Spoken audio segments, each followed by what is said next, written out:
Hello everyone, আসসালামু আলাইকুম। এই তো প্রথম রমজানের জন্য ইফতারি বানিয়ে নিয়েছি। প্রথমে আলুর চপগুলো ভেজে নিচ্ছি। সবগুলো ইফতারি আমি হাতে বানাবো আজকে। বাহির থেকে কোনো ইফতারি কিনে আনা হবে না। পেঁয়াজু, আলুর চাপ, তারপর এই দিয়ে মিষ্টি মিষ্টি কদু দিয়ে মিষ্টি কদুর চাপ, তারপর এই যে ভেজিটেবল রোল, ডিম দিয়ে এখন আমি এটা ভেজে নেব।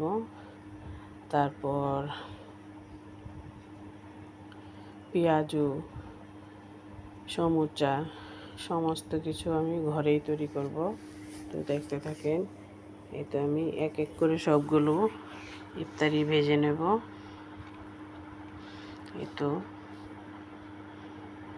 এগুলো আমি ফ্রোজেন করে রেখেছিলাম।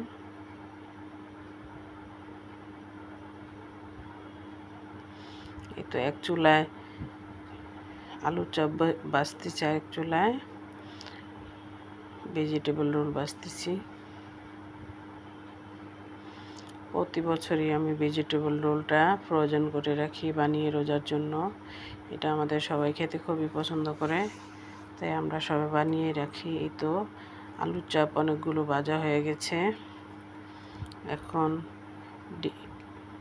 ভেজিটেবল রোলটা ভাজবো।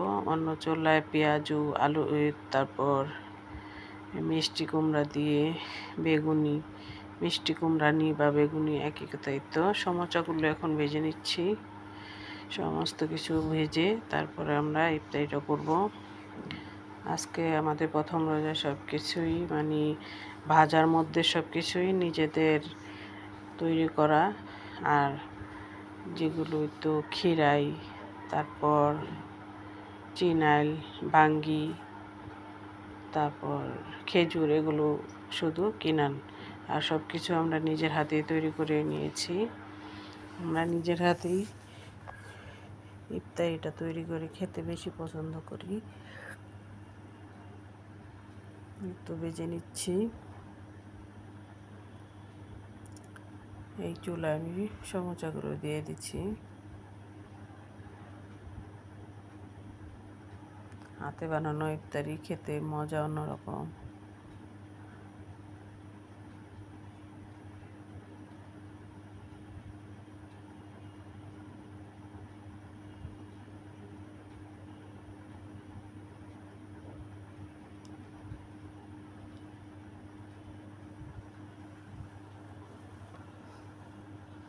সবাইকে প্রথম রমজানের শুভেচ্ছা।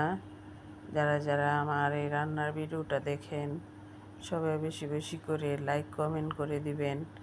কমেন্টের মাধ্যমে জানাবেন আমার ইফতারিগুলো কেমন হয়েছে। ভালো লাগলে শেয়ার করে দিবেন, আমার চ্যানেলটা সাবস্ক্রাইব করে দিবেন এবং বেশি বেশি ফলো করে দিবেন। ফলো দিয়ে পাশে থাকবেন আমাকে ভালোবেসে। আমরা সবাই সবার পাশে থাকব। রমজানে বেশি বেশি ইবাদত করব, আল্লাহর কাছে পানা চাইব। আল্লাহ যেন আমাদের সকল গুনাহ মাফ করে দেন এবং আমাদেরকে সঠিক পথে চলবার তৌফিক দান করেন। আমরা যেন সঠিক পথে চলাফেরা করতে পারি।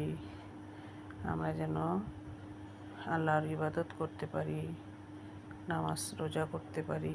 আমাদের শরীর যাতে আল্লাহ পাক ভালো রাখে, সুস্থ রাখে, সেই দুয়াই করবেন সবাই আল্লাহর কাছে। এটাই, মানুষের শরীর ভালো থাকলে সবই ভালো লাগে, শরীর ভালো না থাকলে কিছুই ভালো লাগে না। যাই হোক, এই তো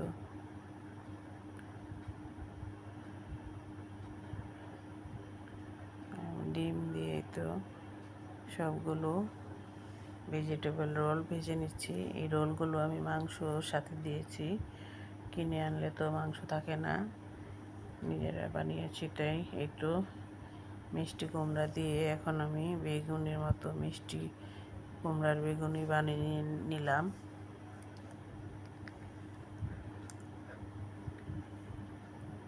সবাই ভালো থাকবেন, সুস্থ থাকবেন। এই তো সবগুলো ইফতারি বানানো হয়ে গেছে।